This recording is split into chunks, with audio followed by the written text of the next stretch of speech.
All of you have been praying for my son Michael, Baruch Hashem. And over the last few months, he's continuously improving. He's not there yet. His vision is still impaired, which is the most serious thing. And we don't know if it's going to get fixed or not. We don't know. And in fact, I told my son, I said, Mike, Hashem's not doing anything. You have to do everything in your power. And then Hashem will decide if he wants to miraculously give you your eyesight back. He's still somewhat numb in his left side. And his left hand doesn't function as well as yours and mine does. But anyhow, he's very functional. If he walked into the room, you wouldn't know anything happened. And he's praying. So first for a month he was in the hospital and then rehab. And then he moved into his in-laws' house, which is round the block from ours. And for the last few months, he's been here in Brooklyn. And slowly but surely getting back to himself, going to shul, going to learn in the morning, the afternoon, the night, throughout the day, and doing regular things.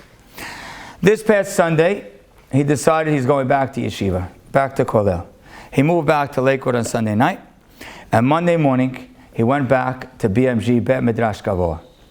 And he goes and he sits in his seat, maybe 9:45, 10 o'clock, and he's learning. It's Bet Midrash, like 400 people, and they're learning, and he's back in his place. He says he was in the middle of learning a Rashba on Yevamot when he got the stroke. He told his Chabruta, who was waiting for him, we're going back to that Rashba. We're going to look at the same question, and we're going to go back to that spot. And he went back to that Rashba, and then he learned all morning Seder. Morning Seder ends at about 1:40. At 1:30, he got up to leave. And as he got up to leave, the Rosh Chabura, the head of his group that he's in, shook his hand, and he says, Michael, we need to dance for you a little bit. So this Rosh Chabura grabs 3 or 4 young men, all Kollel men, and they start to dance. Within 2 minutes, 400 people were dancing with my son Michael. The whole Bet Midrash got out of their seat and started dancing like it was Simchat Torah. They pushed all the standards in the middle of the room. Chaste Hashem, ki lo tamnu. Hashem's chesed doesn't end. Ki lo chalu rachamav. And they're singing and dancing. Most of them don't know him. It's not like they're all in the same group. And what's beautiful about people learning, that they're learning all day, you want to just see the purity. My son told me a story. I said, Mike, you got to show me a picture. He says, Dad, no one has their phone on them during Seder, so no one has a picture. 2 or 3 hours later, an administrator of BMG sends me a message. He says, Rabbi Haber, you might have heard that the entire Bet Midrash that your son was learning in today got up to dance at the end of Seder. He says, but no one had a phone on them. He says, I pulled the footage from the camera in the room.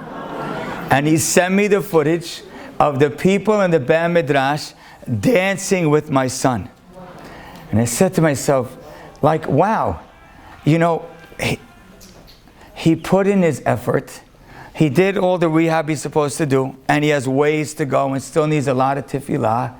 But like all of a sudden, people respond. He learned the whole morning Seder. He learned the whole afternoon Seder. And the people around him lifted him up. And I said, when he went, he wasn't sure. Should he go Sunday night? Should he go Monday? When he left, he had no idea the magic that would transpire the next morning when he left Brooklyn that night and got there that night and set up his house. He said to me, Dad, when I walked into my house, I was emotional. It was like coming full circle. He said, during first Seder, every guy in the Bet Midrash came over to me, Baruch Rofei Cholim, Baruch Machayei Metim. Wow, you're back, you should feel better, you should be better. It's only 2 weeks left to this month. He says, but I want to give it a shot. I want to try.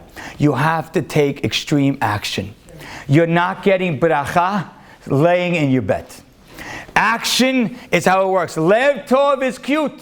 Having a nice heart is wonderful, but all it is a start.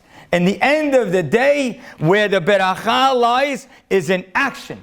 As the Sefer HaChinuch says, you put in the action, your heart, your soul, your emotions will follow. Umafli la'asot, what Hashem made is incredible, is that our physical bodies can spark an incredibly spiritual reaction.